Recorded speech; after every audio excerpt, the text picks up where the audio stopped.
Okay, we're continuing our discussion in this part of the class with our guest this evening, Dr. Virgil Fry, who is the Church of Christ chaplain at MD Anderson Hospital. And someone asked me on the break about your degree. This is a Doctorate of Ministry degree, a DMin for short. And it's about 2 years old now, so the new hasn't even worn off yet. We're still enjoying that part. But anyway, we're going to see a videotape very shortly, and I'm going to let you explain to them what that is. This video is about 25 or 30 minutes long, and it is the end result of this doctorate degree which I received, and it would be the equivalent to a doctoral thesis, except there was written that went with it. But this was developed primarily to show in communities and with churches. It does have a Christian flavor to it because of the audience that it was developed for. But it's based on interviews with 6 patients that I have known at MD Anderson, 4 adults and 2 teenagers. And they basically tell their story, and that's why I wanted to share it with you, to let you hear them tell from their experience. They're the professionals on how to cope with some of the things that they've had to cope with. And so we'll let the tape roll, and then we can discuss some of the things that are raised because of it.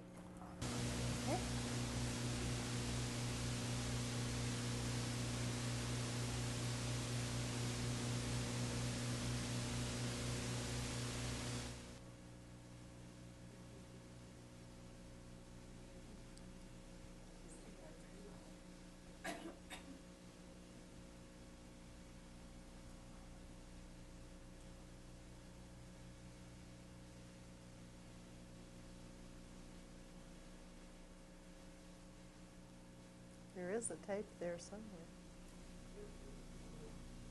We don't want to run around thinking, oh, I'm going to die, I'm going to die, I'm going to die. And we just kind of put it to the back. But once you have cancer, I think most people are faced with it, you know, and they say, I am a mortal person. And once you feel that, you can go on. My children and my grandchildren, my family is the reason I want to keep fighting. And as I told you, I have that new little grandbaby going to be born in January, which gave me a whole new burst of energy for fighting back. It was kind of a tough journey from there into where we are now. It was, in fact, I would say basically almost going from being dead to being alive again. We took the CAT scans this morning and find out tomorrow just really where we stand. One of the most universal fears that we as human beings experience is that of sickness. There's few things that bring about more major changes in a short amount of time than in hearing a doctor pronounce us as seriously ill with a disease, perhaps one that is potentially terminal. My ministry is at the University of Texas MD Anderson Cancer Center in Houston, and it is there that I walk with many patients and families who are having to cope with the adjustments that a cancer diagnosis brings. And it is from them that I learn many lessons of suffering and surviving, of life's struggles and faith victories, of putting one's life on the line and into the hands of trusted medical personnel. It is with these experiences that this video has been developed. You will be hearing from 6 cancer patients, 4 adults and 2 teenagers, each with their own stories to tell because of their own personal experiences. It is our hope that in listening to them, we will all become more sensitive caregivers. Crisis. The media constantly inundates us with the news of human catastrophes. Our technologically advanced world that sends people on space missions still contends with earthly dilemmas. Wars rage, pitting people against each other. Natural disasters wreak havoc upon people's homes that are unable to withstand the fury. Accidents take more U.S. children's lives annually than all combined childhood diseases. Car wrecks total about 50,000 lives a year in our country, while inflicting injuries and job losses to hundreds of thousands more. Each year, millions of new cases of cancer are diagnosed, and millions will contend with heart disease, kidney disease, or chronic conditions such as multiple sclerosis, muscular dystrophy, diabetes, etc. The focus of this film is towards one form of suffering, serious illness. We all, as humans, are housed in complex, remarkable bodies. Bodies that reflect a grand master's handiwork. We sometimes assume that uninterrupted health is always ours, but we know it isn't. Every person has some degree of justifiable anxiety at hearing a doctor say, "It's your heart," or "It's nerve degeneration," or "It's cancer." Just as difficult is hearing a pronouncement of life-threatening illness for our loved ones, a child, a parent, a spouse, a friend, a co-worker, a fellow church member, a neighbor. When such diseases strike, our world is turned topsy-turvy. Schedules must be rearranged to accommodate doctor appointments, clinic treatments, hospitalizations. The priority of daily living becomes one of coping with the disease. Family members, supportive friends, co-workers must also change their schedules and activities to accommodate the demands of the patient.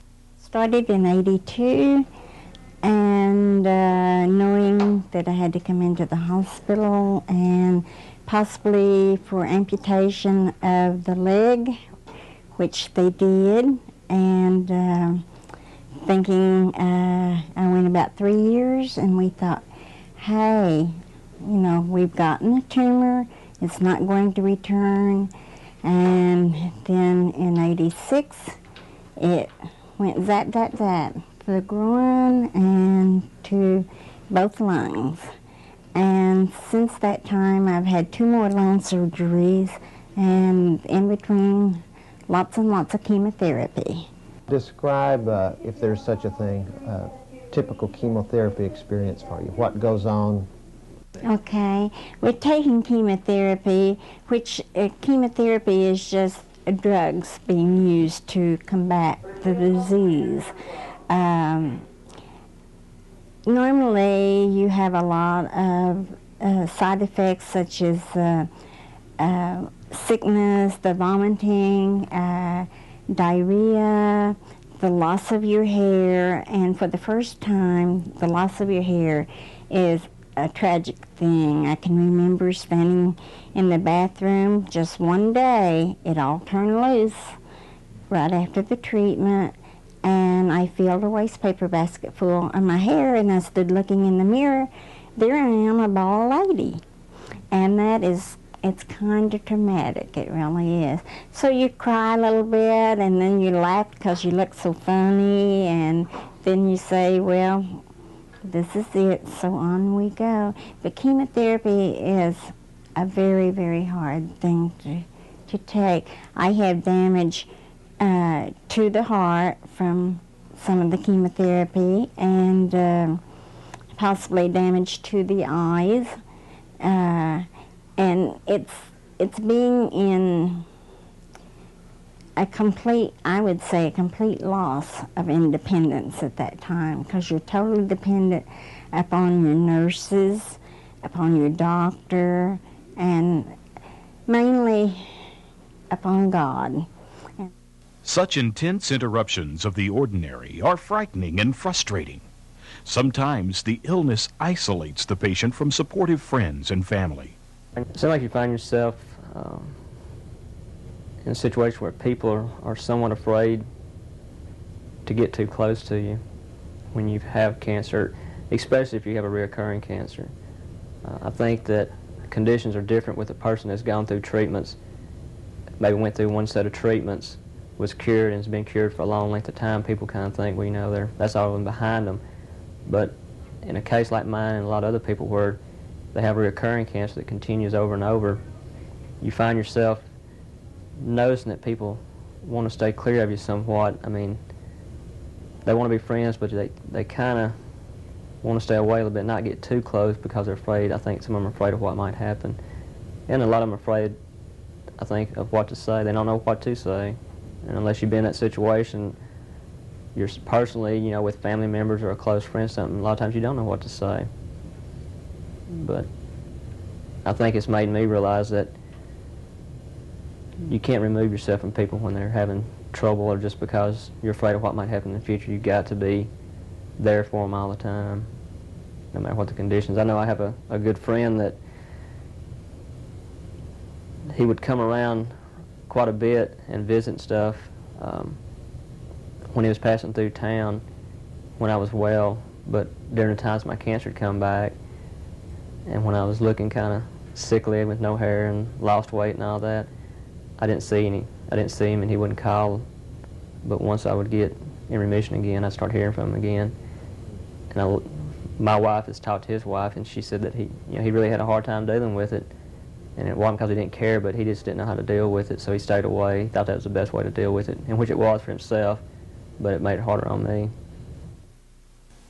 Fear of the unknown brings about statements such as, "I never thought it would happen to me," or "I wonder where God is in all this," or "Has anyone ever survived this?" Frustration and anger might be stated in this way: "Why does this have to happen now?"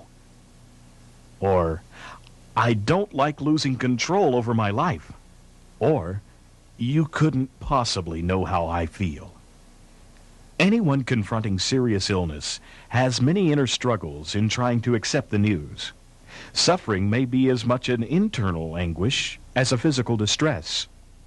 Serious illness presents us with the soul-deep turmoils of meaning and purpose in the midst of turbulent uncertainty. In the last few years, you've lost your husband to death. You've lost a 22-year-old daughter to death. You've had your own health, put your own life on the line, so to speak. What do you do on days when that just weighs you down, and what we might call a down day? Do you let yourself be sad at times? Yes. I didn't used to, because I didn't think it was right, and right now tears come to my eyes because it is a hard thing. Yes, cry about it. But the main thing I do is say, okay, we think about it a little while, you be sad, then we go on to brighter things.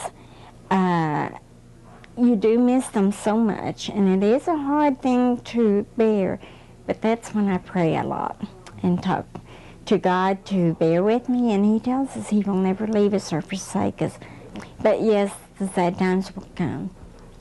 But be sad. Don't hold it in, because it will come out somewhere else later on. Viktor Frankl, Holocaust survivor, defines suffering as the times when we can't make sense of our life experiences. The biblical account of Job's suffering hinges not on the horrible external catastrophes, but upon Job's perception that God was absent. "When he passes, I cannot see him." The ultimate epitome of anguish can be heard in Jesus' haunting quote of David's psalm from the cross: my God, why hast thou forsaken me?" I think one of the times that I felt like he was the furthest away from me is when I was first diagnosed, when the doctor first told me. At that time, I hadn't been a Christian for very long, about a year and a half, and my wife is the one that brought me into the church. And we've been very active since I had joined the church. About that time when this happened, I thought, how can God love me when I've been trying to improve my life and live my life the right way, and let this happen to me? And I was very angry, and which I know is one of the processes people go through, but I think that's probably one of the lower points of my spiritual life was at that moment when I was told. Where do we turn when physical illness precipitates such feelings of distress? Are there resources of ready answers that calm our beleaguered spirits? What can other people say and do in times of serious illness to comfort us, to replace alienation with loving support? There are no easy, pat answers to suffering. We search scriptures and discover that other persons of faith found no logical checklist of explanations for distressing circumstances. Sin and evil have their consequences, yet some catastrophes seem to just happen to us. Being finite human beings caught in mortal bodies, experiences such as disease are simply part of being. Life is indeed a mist that appears for a little while and then vanishes. God does not promise lives free of problems, nor is eternal life on this earth promised. He does promise, however, his loving presence in all things. Describe, if you would, the last treatment you went through. Tumor had, they really have to estimate the size of it, but they said between 10 and 20 pounds of tumor in the liver. And in fact, it was kind of, my pant size had increased, and it was becoming uncomfortable because it was squashing the other organs in my body and causing some problems.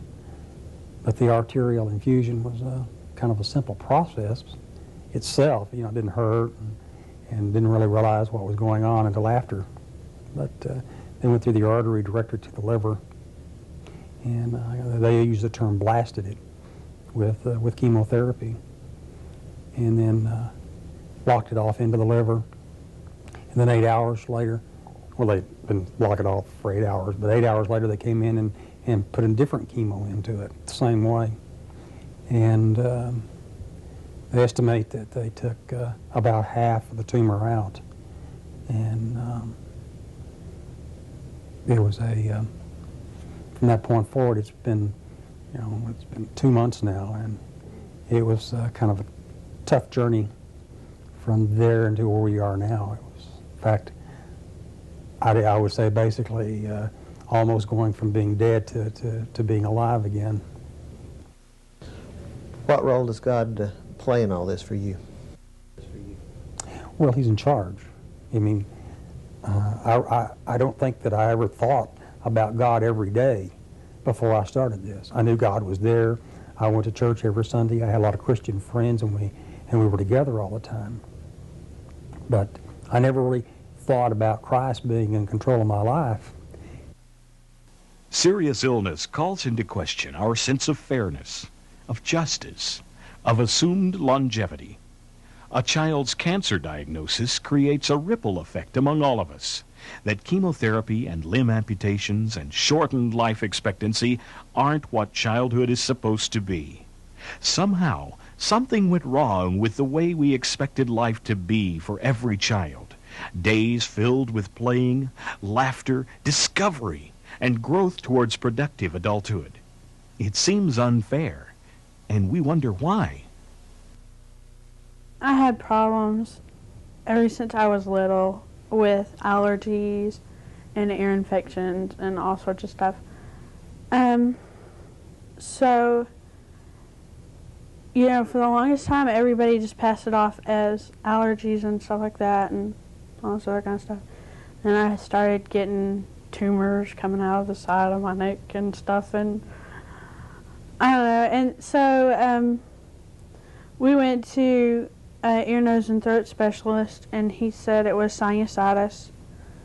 And I went in for surgery on July the 7th of 1992. And they took out one of the tumors on my neck and biopsied it and found it that way. And he said, come here, so that's what we did. First time down here was pretty bad. I didn't like it. Everybody and their dog wants to come in and take tests and blood and all sorts of stuff, and I don't know. It's like you have no control over anything. Were you expecting the doctor to come out and say, we found this to be cancerous? No. He said there was a 1% chance of malignancy. But then again, I'm a 1% girl, so I don't know. If there's a 1% chance it's going to happen, it's going to happen to me. When did the reality of it, all of that set in, of the implications of the word cancer? When I lost my hair. Have you thought about why the hair loss was the turning point? I don't know. Probably because it was like, you're not any different than anybody else. What happens to everybody else is going to happen to you, too. Like I said, I'm a 1% girl. I was not supposed to lose my hair. Can you talk a little bit about some of the treatments that you have had? You mentioned surgery. Surgery about 5 times on my left forearm. I've been going through radiotherapy for about 6 months, and I've been going through chemotherapy for a whole year. Are there ever days when you get tired of dealing with it and you just as soon not talk about it or even think about it? Yes, there are a whole lot of days, but I usually don't talk about it. I usually throw a temper tantrum and start raising Cain everywhere. Start yelling at my grandma, my aunt, my mom, and my sister and things. And once I lose it, everybody else loses it because they've been going through the same things with me. They haven't been going through the treatments or anything, but they feel like they have since they've been with me since day one. So, you think that's maybe in a way it's a good thing when people like yourself, when you're able to be angry, even though it's hard to do? Yes, because the stress on you is terrible. You have this feeling of no self-reliance or anything. Is there a sense of unfairness that you're having to go through this? Not really, not the way I see it. I'm just lucky I'm still alive. The same response can also be felt for adults facing serious illness. The length of days we live never seems to be enough. We are always looking forward with hope to future days on earth. After all, there are children and grandchildren, spouses and friends, jobs and vacations that permeate our hopes and dreams. Life-threatening illness calls all such valued dreams into question, and we wonder, where is God in all of this? And do I dare trust Him to answer my prayers for meaning, purpose, and continued life? I decided that I was really angry with God. On the first level was because He had taken, quote unquote, taken my husband away from me. And then as if that weren't enough, I said, God, wasn't that enough? And here I wind up with cancer 4 months later. How's your view of God changed? The first week after I took chemotherapy, I remember it very vividly. My son drove me in from having my chemotherapy, and he kept saying, Mom, are you all right? And he wanted confirmation that I was feeling okay. And I was feeling pretty good. You know, I was a little woozy and things like that. And then when we drove up the driveway, he made a long turn, and all of a sudden I felt everything, you know, rising to the top. And I told him, hurry, I've got to go to the bathroom because I'm going to throw up. Ran in, you know, shot the bathroom door open, and everything but my toenails came up. And before I knew it, he was standing there next to me with a wet washcloth and a cup of water. And the roles were reversed. He was a parent, and I was a child. How many times did he have an upset stomach? And he went running to the bathroom, and I was there with the washcloth and the little cup of water to rinse his mouth. And that humbled me a whole lot. And I remember thinking after I threw up, I didn't even feel bad, you know. It was just the whole idea that it touched me so deeply that I said, God, I appreciate my son being here. If you are a caring friend or a family member, how can we respond to serious illness? How do we offer constructive support to one who is dealing with life-threatening disease? Perhaps the place to start is with the golden rule, to treat others as we would like to be treated ourselves. While serious illness is a severe adjustment for someone, it does not change the worth or makeup of that person. We all need to respond to each other with dignity and with a servant's heart, regardless of extenuating circumstances like disease. Most people simply want to be treated as normal. So how do you want people to respond to you as a teenager with cancer?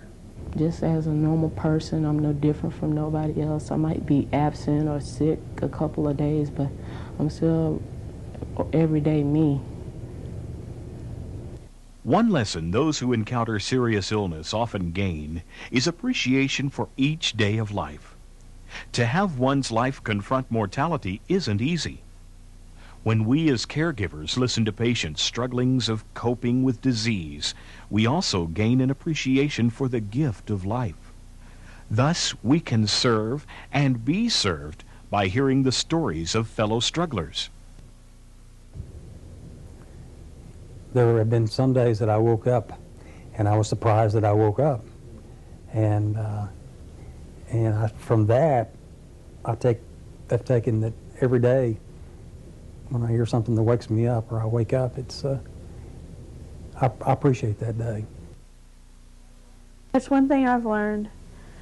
I guess last year I was really a poor me person. This year it's like, poor me, but let's go shopping, you know? Poor me, but let's go do something about it. And so our most precious gift is presence. Presence accompanied by genuineness, empathy, and engaged listening.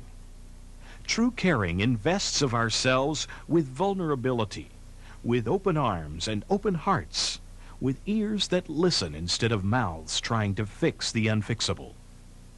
Hurting people are indeed ministered to when we care enough to seek them out, to hear their pain and their victories.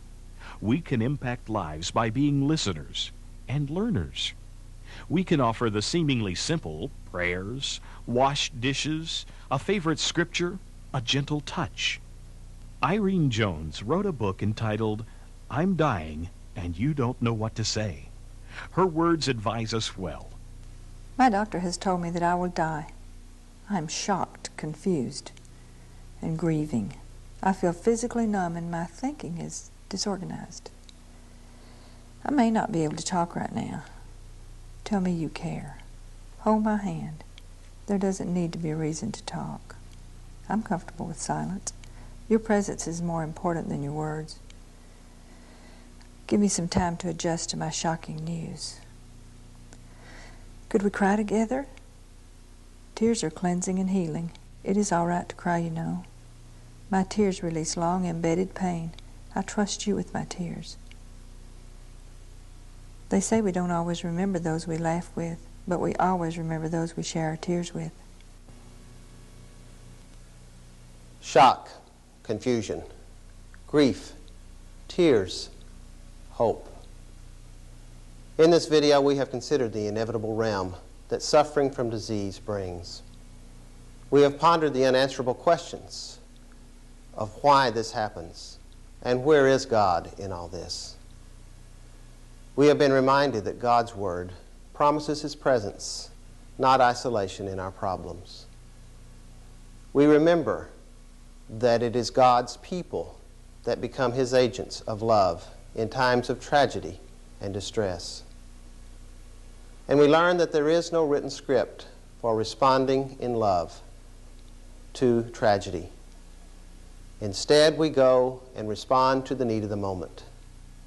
And so our call is to go, to care, and to be present.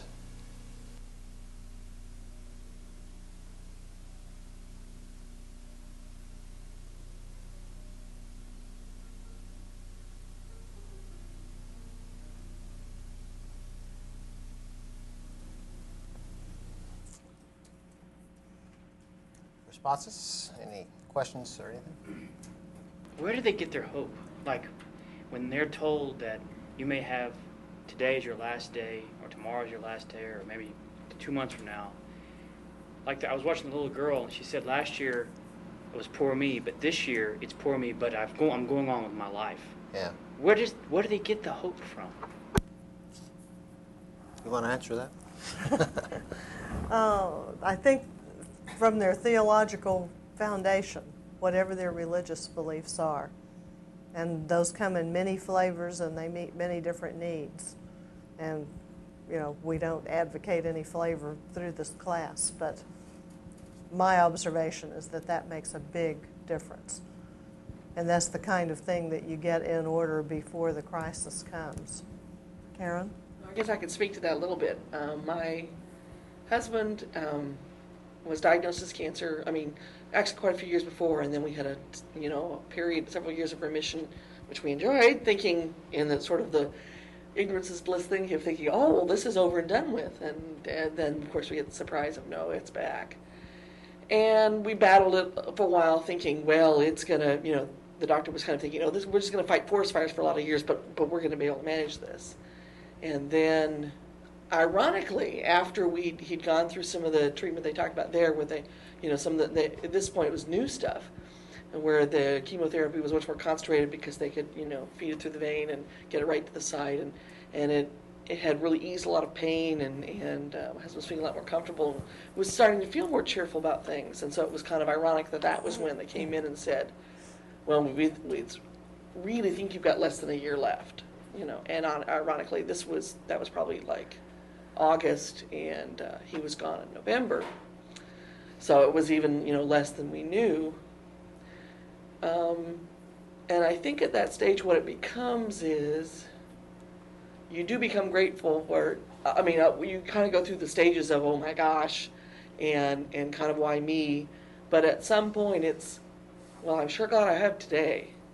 Let's see what I can do with this. And I kind of talked to people during the break and was commenting on it, and for some people it's not something that would work for them. But for my son now, who's considerably older, had found it really interesting to go back and see the movie My Life, where Michael Keaton plays somebody who's kind of going through all those stages. But you do arrive at a thing of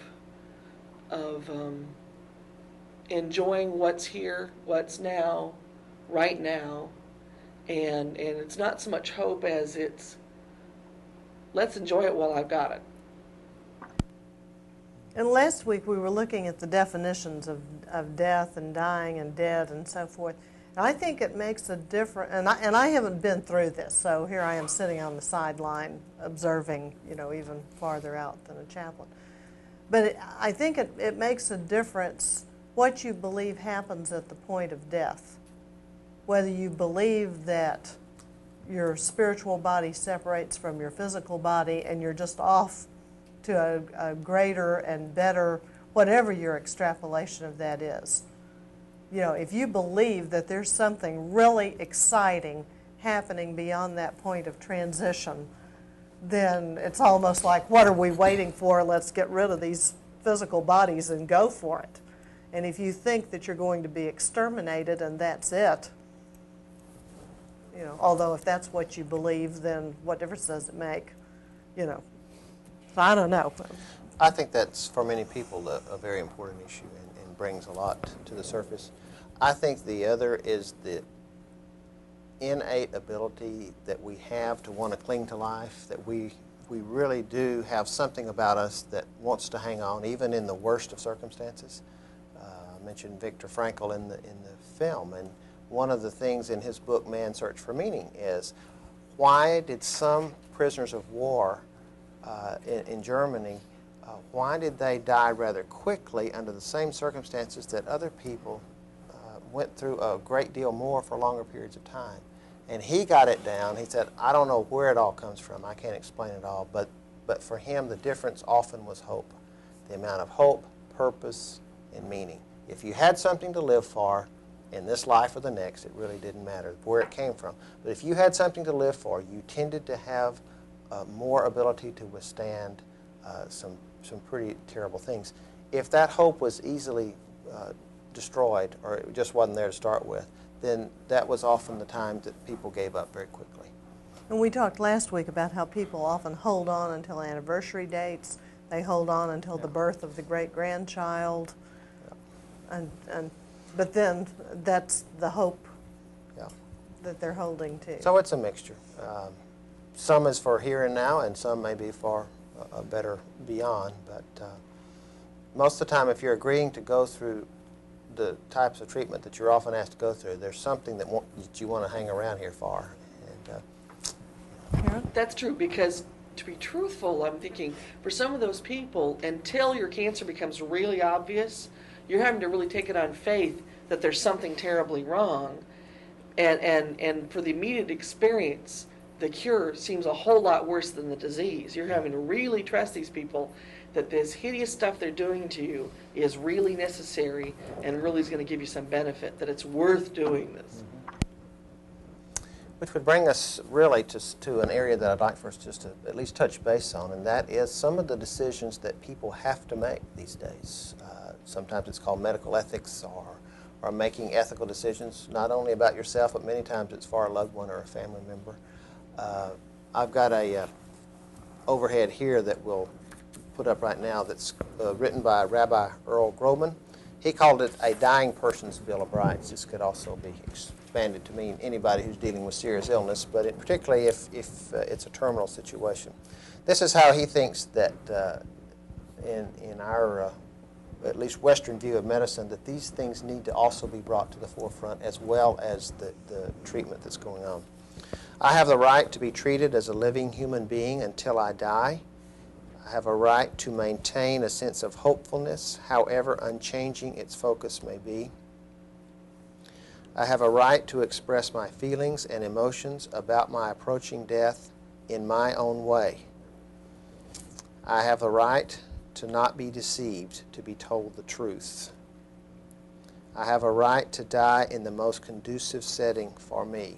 Notice how a lot of what he's talking about is saying there's not a standard way to do this. People are different and look at this very differently. Some of your own stories tonight have testified to that. But number 4 would say I have the right to be deceived if I want to be. Yeah, that's certainly implied.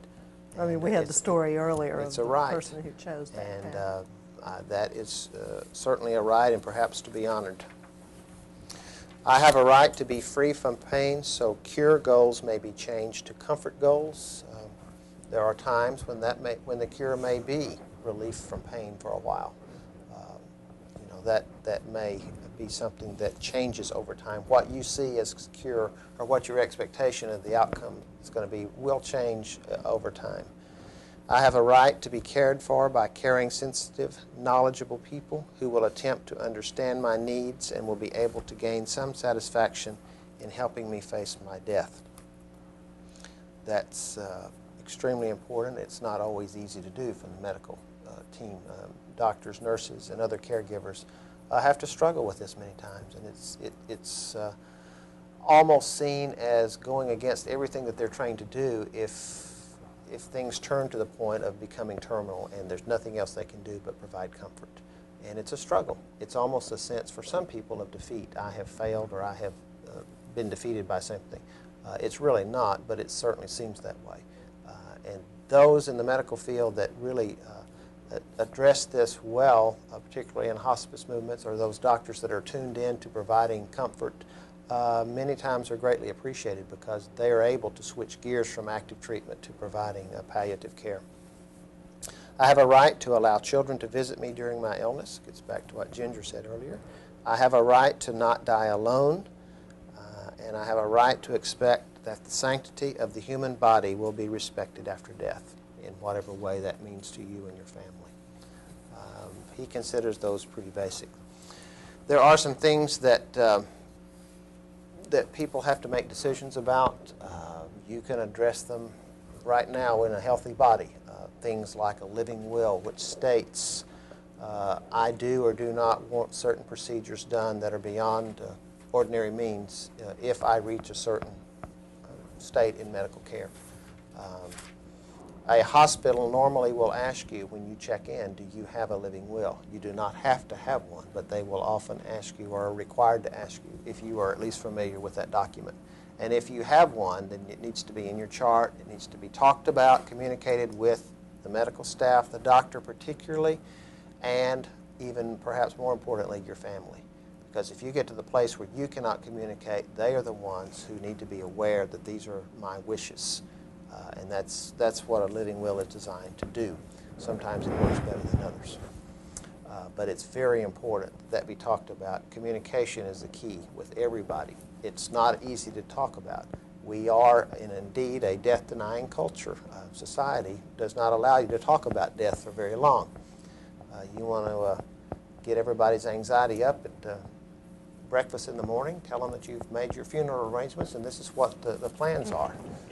And somebody will either call the 911 to get some help to get you in a padded room, or they will say, we're not going to talk about that now. We can't talk about that now. Well, maybe the breakfast table in the morning is not the best place to talk about it. But somewhere along the line, we are not going to be alive. And it seems ludicrous to skirt around that issue that affects all of us. And we all have some feelings and strong beliefs about what we would and would not like to have done, but sometimes it's hard to find ways to talk about that. Even people who are pronounced terminal many times do not have these things talked about with their loved ones. So it's not an easy thing to do. Other things that are talked about, there is a durable power of attorney that can be signed where you can assign a spouse or anybody you wish to speak on your behalf regarding medical care, and they can make those decisions for you. That can be very important if that person is in tune with what you want. And it helps the doctor clarify, okay, we've got these options. If this person were able to talk, what do you think they would choose at this point? If not, then basically many people feel like they've got to go all out and provide full treatment regardless. And that can be what you wish, or it may not be what you wish. Even a will itself is a very important issue, and many times that doesn't get talked about or signed. And it's something that's relatively simple to do, but it's sometimes difficult to get people to do that.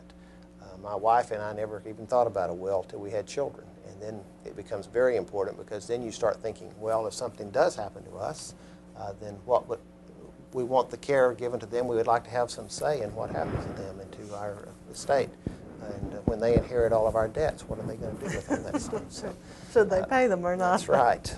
So it's very important. If you don't have a will, you are basically subject to the laws of the state of Texas, probate courts, and they will decide what to do with your property. And that does not give you as many choices as perhaps you would think. You need to talk to a lawyer about that, but it's extremely important, and it can be done very quickly. The other things that get brought into medical care these days is the amazing increased technology.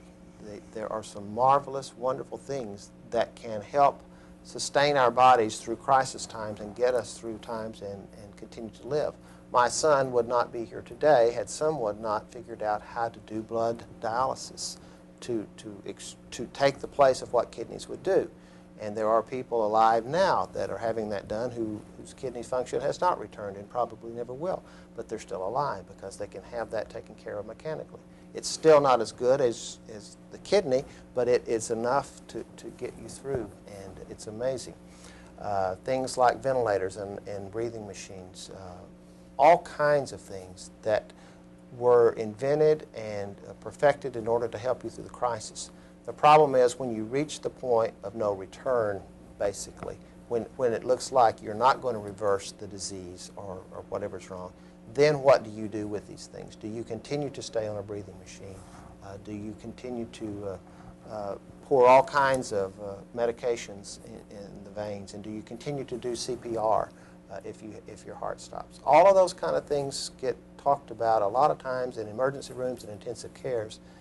And I've come to believe they ought to be talked about at home before the sickness ever occurs.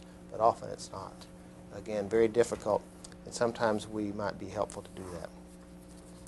Okay, let's do very quickly the rules for effective listening. We've talked about some of the things that, this is not original with me, but it's plagiarized from several different sources, but I'll be glad to take the credit for it since it's down there. We can scratch your name That's off if you like.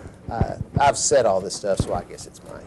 But, if you're really wanting to tune in to somebody and listen to where they are, it does not come automatically. We all have to make ourselves do that and learn techniques, and this is basically just some common sense rules.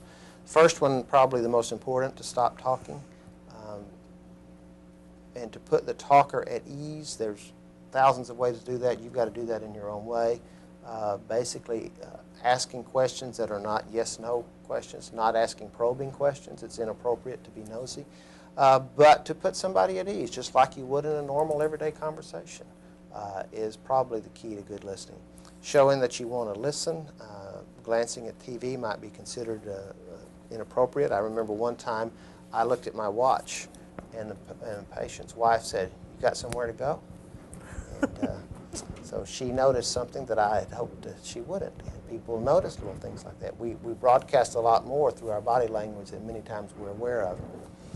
Remove distractions, sitting at an eye level. Now, particularly if this is a hospital setting, these are important things. To stand over a bed and talk to somebody may be the only way you can do that, but to sit at eye level may be even better, because then you're more one-on-one. It's not an over-under relationship. It's not always possible, but it's helpful. Empathize, as opposed to what we said earlier on sympathy. Be patient. You know, people sometimes have a hard time expressing themselves, and sometimes we want them to get on with it, or quit telling stories, when the truth is the stories are telling you a lot. In fact, I'm beginning to believe they're telling you just about everything. If you really listen to the stories, they're telling you what's going on within them. And if we'll just be quiet long enough to hear them out, perhaps we'll learn what we need to know. Open-ended questions, listen for the message and not the words. If you correct people on their words, you'll stop them from talking. You mentioned children earlier. You know, you ever stopped your child in the middle of a sentence and say, "That's not good English," or say, "Don't you mean so-and-so?" Well, you do that with me enough times, and I'll just stop. I get frustrated. You know basically by the context what's being said, and maybe you can reflect that back a little bit. I hear you saying, or help me understand, reflect the feelings in the message. Listen attentively, be aware, relax. You know, people know when you're uptight, when you're trying to be calm, but they know that you're not. I've even been honest. You know, I'm a little uncomfortable. There's so many things going on in this room, I don't know if I'm going to say this right. But there's something important that I want you to know, that you're very important to me, and I want to be here with you. There's ways to say that in your own way without having to dismiss yourself early. Don't focus on these rules. That's kind of thrown in, so you won't have a checklist there. You'll take this in the room with you. And then it gets back to number one, stop talking.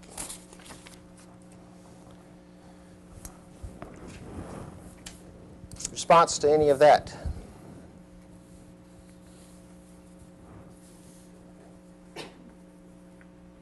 See, I stopped talking and it didn't work.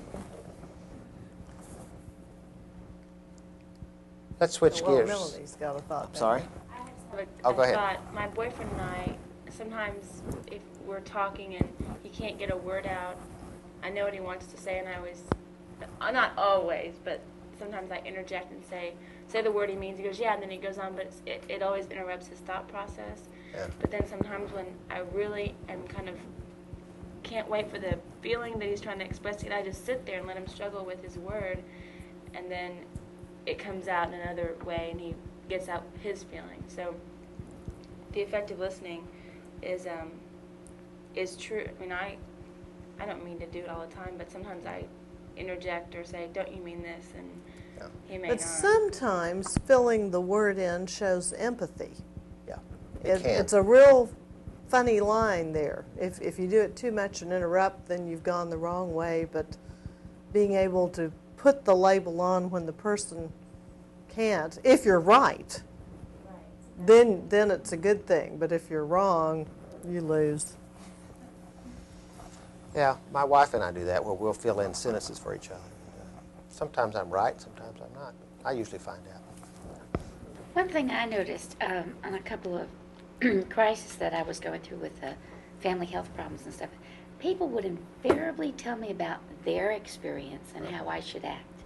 And it made me so confused, so angry, and I didn't know how to get away from them. Mm-hmm. And I didn't know how to tell them, shut up. Were they telling you what to do, or were they one-upping you on stories? Exactly. Oh, that happened to me, and listen, I know, it's awful because... They wouldn't hear you, or they just wouldn't be quiet and listen with you, apparently because I was always the caretaker, and all of a sudden I was not in the role I should be. Yeah. I felt vulnerable, and so they felt very uncomfortable, so they decided to strengthen me by telling me something about them. I should Well, change my focus. We've talked about the system balance notion, and when the caretaker is the one that goes under, that really throws the system out of balance. And we often talk out of our own anxiety. If I tell you, for example, if you got weepy and I said, don't cry, you're only going to make it worse. You know, when you really look at that sentence, is that a true statement? You know, is it really going to make it worse, or what am I really saying there? Yeah. You're going to make it worse for me, you know, maybe not for you. Again, I've never known of anybody who has literally cried their eyes out. You hear that phrase, but it just doesn't happen. Maybe it has, but the mascara runs everywhere, right. but the eyes stay put. We've got ways to release, and we've got ways to stop when it's appropriate to stop. And you know, I often deal with my own anxiety when it may be all I need to do is just let happen what's going to happen naturally. And that's the catharsis, that's the therapy, that's the relationship or the connection.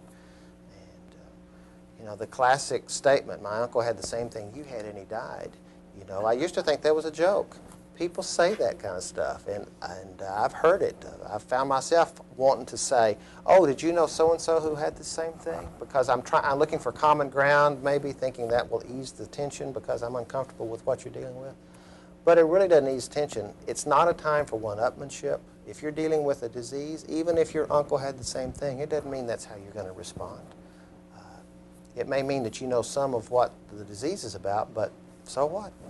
I'm talking about me. I don't care about your uncle right now if it's my life that's on the line. You're right. It puts a burden often on the patient, and it's often unwelcome, either advice or, how about the statement, I know exactly how you feel? Is that a true statement? Very seldom. Even if Martha and I both went through exactly the same circumstances, would I know exactly how she feels? Probably not. We'd have a lot of similarities, a lot of commonality. We'd have a lot of stories to share. But she's got her way to deal with things. I've got mine. We're programmed differently. We were raised differently. We're different. And we will be able to perhaps support each other. But if I go in and immediately tell her I know exactly how you feel, I have discounted everything she's going through. To me, it's one way of saying you don't have it so bad because I also know what it's like. So maybe what we need is more of the reminding, stop talking and just start listening and sizing it up. You don't have to tell everything you know. You can listen and shake your head and nod and agree and maybe learn a few things. Maybe you don't know as much as you think you do. Let's get to some of the alternate statements that would fit in at this point. These are treasures. These, I'm afraid to say, are all true. They've all been said. I won't tell you which ones I've said, but there are a few. I don't want to bother you with my phone calls and visits. A man who was in his mid-30s who was dealing with a long-term cancer got to go home for several months. He lived in another city. And he was a very active part in his local church, very active in his community, but was confined to home, could not get out. One day after several months of being at home with his wife, they felt like they got him dressed and she took him to church. And he said, person after person came by and said, we didn't want to bother you because we knew that you were sick. And he said he accepted that the first 3 times it was said. And finally, the 4th person walked by and said that. And he said, please bother me. I don't want to be alone anymore. Pick up the phone and call. You're not going to disturb me or make me sicker. And I don't think the illness was as bad as feeling shunned for this young man. And so he was able to just tell them to their face. And that's what the fellow on the tape said, too. Yes.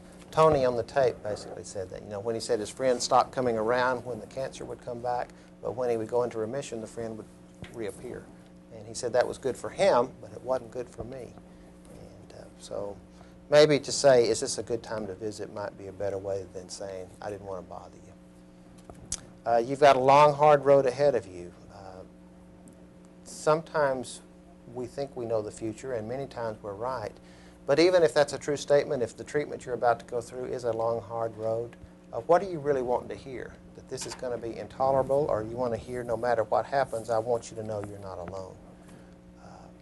Let what happens, happens. I'm not abandoning you. That's what I need to hear when I've got something ahead of me.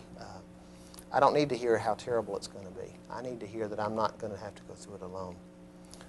There's that. My uncle had the same thing and he died. I would suggest what's going on with you today. That might be a little more welcome. You can talk about your uncle some other time. If you get into theology, God knows you can handle this illness or he wouldn't have let you get it. Sometimes patients put that on themselves. God must know that I could handle this. I don't understand why I got it, but God must know I needed it. Those kind of statements. But as a visitor, I find it a little difficult for me to go in and pronounce judgment upon this person and say, I know why God gave this to you. That, to me, is a little bit of shaky ground unless I really know for sure. What I really want to talk about in times like this, do you find that your faith makes a difference? That's one way to get to talking about that issue. Because faith can be a source of hope.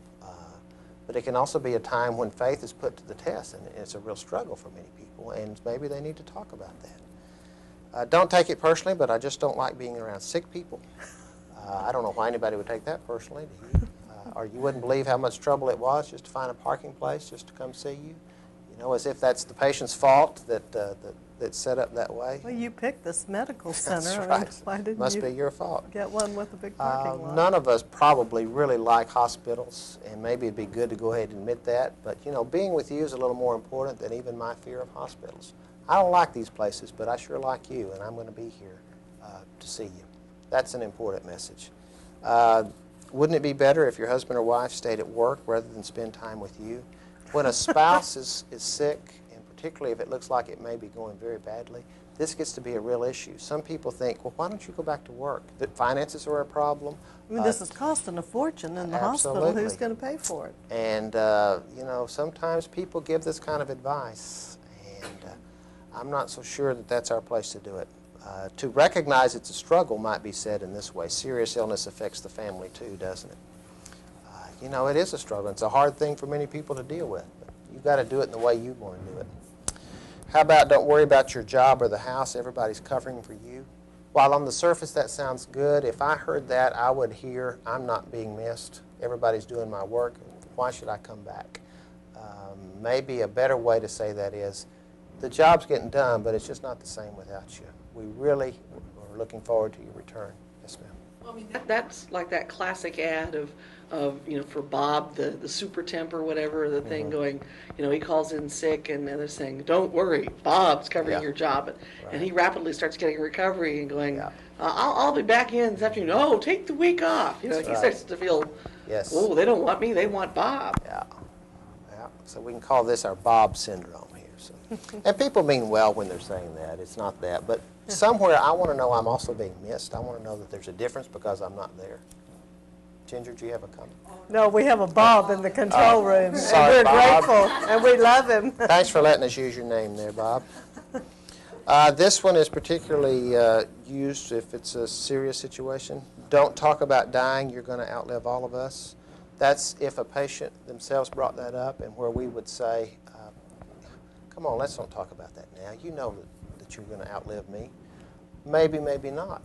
Why can't we both talk about it? And I find that sometimes it's difficult, and I will own that. Sometimes it's hard to talk about stuff like this. But I tell you what, I'm willing to do that if you are. And if there's a good time that we can ever talk about some of the tougher things, you know how to reach me. And the last one, I'm sure God has a reason for this. Perhaps might be better said, there's a lot in life we don't understand, isn't there? At this point, let me switch gears just a minute and give you a story that I'm going to ask Dr. Hahn to read. It's from a book called Bed Number 10. It's from a friend of mine named Sue Bayer. And she had, I never say the word. Guillain-Barré syndrome. She was leading a perfectly normal life here in Houston, and then suddenly was totally incapacitated. Every muscle in her body would not move except for the ability to blink her eyes.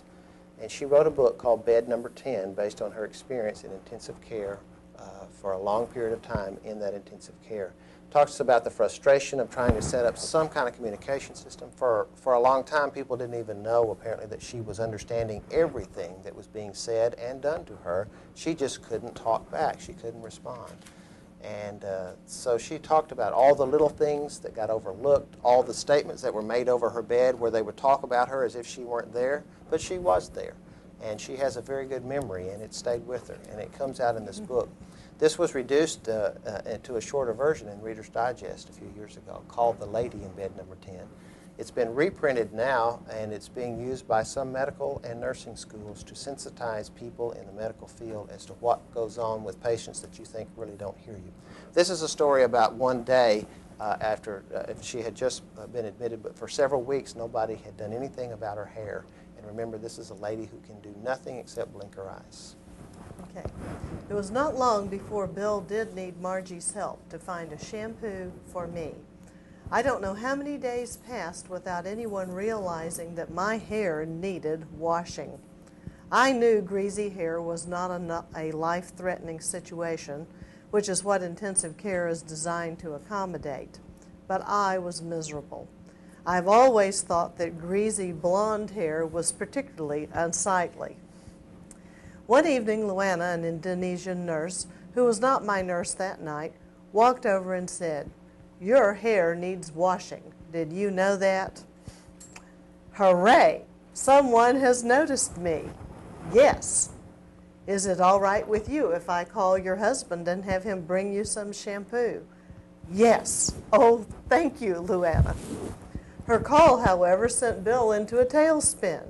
He had to start looking for an instant shampoo, knowing they would not be able to rinse my hair properly. He'd heard about the usual dry shampoos, but those powders, he felt, would only coat my oily hair. So he contacted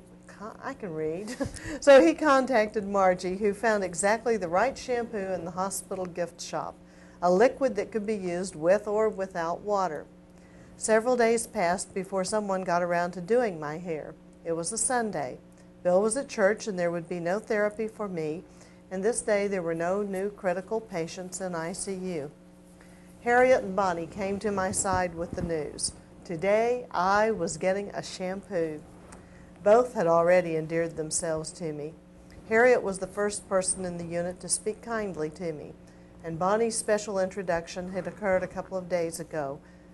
She came to me before Bill arrived and washed my face. "Let's make you look nice for Bill," she said, and for once I did feel just a little bit better.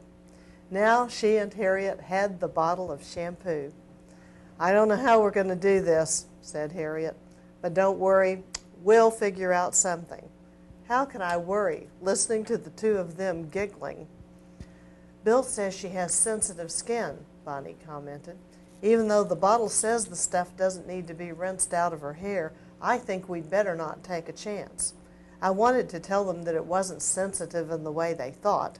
I was afraid they'd get discouraged and give up. While I tried to decide which words to spell, Harriet had an idea. "A fracture pan," she announced. "It'll be perfect." She dashed off to find one, and when she returned, I laughed silently with them. "It is perfect," Bonnie proclaimed, and I had to agree. It was a plastic bedpan that is used for hip surgery patients, similar to a regular bedpan but narrower with a larger opening in the front.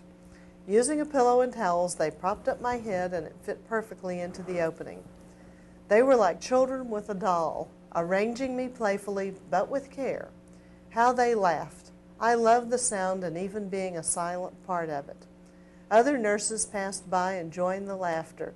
"Good grief, y'all found a new use for the fracture pan," one said. The only water in the cubicle was a little sink back in the corner, but no one ever seemed to be able to get warm water from it. So Bonnie went to get a pitcher of warm water, and the shampoo began. It was the nicest thing that had happened to me since I'd been there. The water felt heavenly. Their fingers massaged my scalp. This was real luxury. After the first rinse, they decided to do a second wash. Hooray! They understood how wonderful it felt. If only I could have smiled for them. After the washing, Harriet said, "She's going to catch cold if we don't get that hair dry." Again there was laughter as they tried to hold my limp head and fluff the hair dry. Their hands felt so good. It was a glorious morning. I'd been having some discomfort with my back, but I seldom let them give me anything for the pain because I didn't want any extra medication. But now Bonnie gave me a hippo to relax. Hypo. With clean hair and a hypo. Well, this is what happens when you read this stuff cold. Thanks, Virgil. With clean hair and a hippo hypo, I was positioned comfortably on my side, and I got my first good sleep since coming to the hospital. When I awoke, feeling clean and restored, I came alive, certain that things were going to get better. So it's not always the big things, is it? It's sometimes the little things. For her, it was a turning point, and even whether there was hope that this would ever change. So it's kind of nice, yes. How long did it take her to recuperate? Several months and even years to get back to where she was mobile and able to be out in the community. She speaks a lot now. She goes and talks to groups. In fact, she's done some international traveling, but it took a long time. Lots of rehab. Almost. She still has some limitations. The one person I know who had Guillain-Barré syndrome was in an ICU here in Houston for, I think, 57 days, could not move. And that was in 1983, and even now has tremors in the extremities. The nerves are damaged and they repair themselves just a fraction of an inch a day, a millimeter or something. It's a very slow recovery process. Many of the people end up in wheelchairs. Yeah, it's pretty devastating. But it's also a reminder that people, just because somebody cannot respond to you, may mean that they still can hear. And it's very important. Family members sometimes have to be reminded of that. Medical care, people, I can get in conversations with families and forget that the patient may very well be hearing. That's not to scare you off from talking, it's just to say include the person in the conversation. Yeah. They say also that they're suggesting that they be careful in the surgery, during surgery, because the patient may still hear them. Yeah. And they did advise me a couple times when I go in to visit someone that was in a coma not to say anything. Yeah. You know, that was discouraging or anything. To go ahead and talk like you would and maybe get in their ear and say whatever you need to say and talk as if they can respond, which feels awkward, but it's, I mean, if that were you in that bed, what would you want if you were this woman here? Another story, I think one of the important things to remember is that it's not always just the patient that's affected, but it's the family. There's a book out called Be a Friend, and this is subtitled Children Who Live with HIV. And this particular paragraph was written by Brianna Keisha, age 10, and she's talking about her sister. Once my sister got sick on Thanksgiving. She was going to the hospital. Everybody was calling on the phone, asking if she was okay. I told everybody she was fine. I said hi to all of them, but no one said anything to me, or even, how are you? The same thing happened on Christmas. Sometimes I feel like a spirit. I feel like I can be seen, but not heard. Not many people pay attention to me. Like a spirit, I am always there, but people don't notice the things I do. I've learned that if you're going to care for people that are going through an illness, sometimes caring for their family or ministering to the family in whatever way that is, supporting a family, whether it's a child or a spouse or a parent, whoever it is also caring for that patient. Many times patients may have most of their major needs being met by a hospital or a clinic or whatever. It's the support staff. But it may be the 10-year-old sibling. It may be whoever that's kind of quiet and doesn't get to express it that may need a little extra attention. That's a good thing to kind of file away and to remember because it does affect everybody. It doesn't just affect the patient.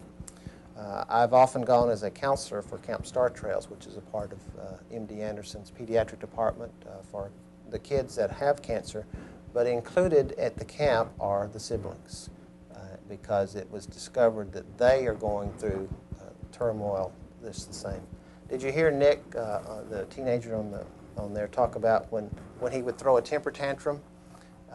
that when he lost it, everybody else lost it, and he said it's almost like they're going through the same treatment that I am. Though he says on there, I know they're not getting the chemotherapy, but they're affected by the fact that I'm going through it.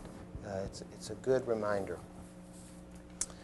And then I've got this that I'd like to share with you from B, who was also in the video, the one that talked about losing her husband and then getting cancer 4 months later, and then her son that was there with a cup of water. She wrote this just recently because she got told again that she's out of remission and is going to have to begin treatment again. In fact, is going through treatment right now, but still working and doing pretty well considering all she's going through. But this was the image that came to her mind the day that she was told. Remembering when in the days of youth we ran and played in the neighborhood, tag, a favorite game, would call to me, "Come run and dodge, come see how close you get. Smaller than most, the challenge would tease. Can you stay in the game and not get touched?" To the cottonwood tree as fast as I could, a big, broad trunk, so sure they won't see. Cling tight, hold firm, a safe place to be. Oh, heart, stop racing, for surely he'll hear. I peek, I did it, and now I must run, almost upon me. I stop short and I turn, he missed me. How long can I dodge, how long can I run?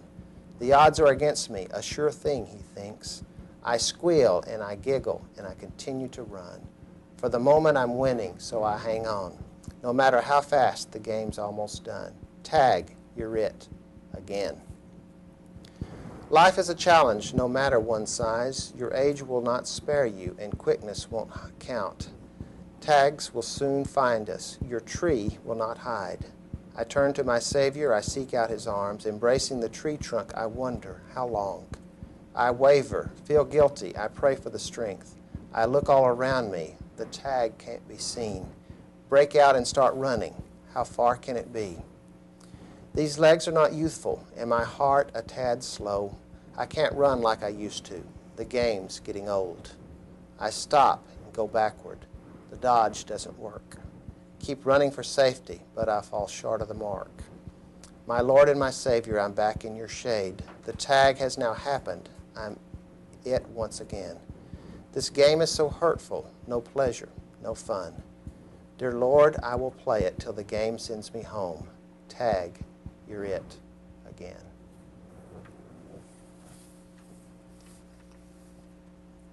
Pretty powerful image of taking a childhood game when it stops being a game. B is a very powerful person and has meant a lot to me. Earlier in the session, we talked some about dealing with death and some of the things that go along with that, and not just the death of a person. If you're familiar with Louis Grizzard, who himself died just recently, he was a writer for the Houston Chronicle. He wrote this after the death of his dog, and I will share it with you. Many thanks to those who have written and called with condolences on the death of my dog Catfish, the black lab. He was a good boy, and I miss him. It is especially difficult when I walk into my house and he is not at the front door to greet me with a wagging tail and that excited whine of his. That's the thing about dogs. It doesn't matter if you've been gone 5 weeks or 5 minutes. They're still happy when you come home. And not once in the nearly 12 years we lived together did Catfish ask me upon my return where I had been. He was just glad to see me. Many who have called and written also have offered me new dogs. There seems to be, as a matter of fact, an abundance of available black lab puppies. Thanks for those offers, too. The void is there, no question, but it is simply too early for me to make a decision on whether to get another dog. There is one side of me, of course, that says a new puppy in the house would make it easier to accept the loss of Catfish. But another side says there is honor to grief. Let it run its course. Meanwhile, Jordan, who is 5, said, well, there's still my cat. I've mentioned Jordan's cat before. It's just a cat her mother and I found for her at an old country store where it was living with what appeared to be its 30 or more brothers, sisters, and cousins.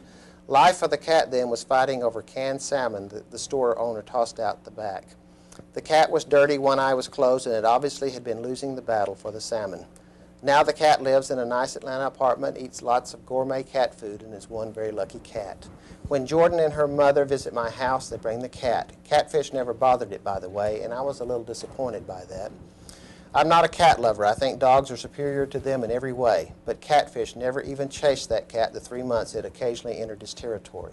He died without warning, but perhaps he had been afflicted and I simply hadn't realized giving the cat free rein was a symptom of an energy-sapping malady. Whatever, I've never warmed Jordan's cat. It has bitten my bare feet and scratched my hands.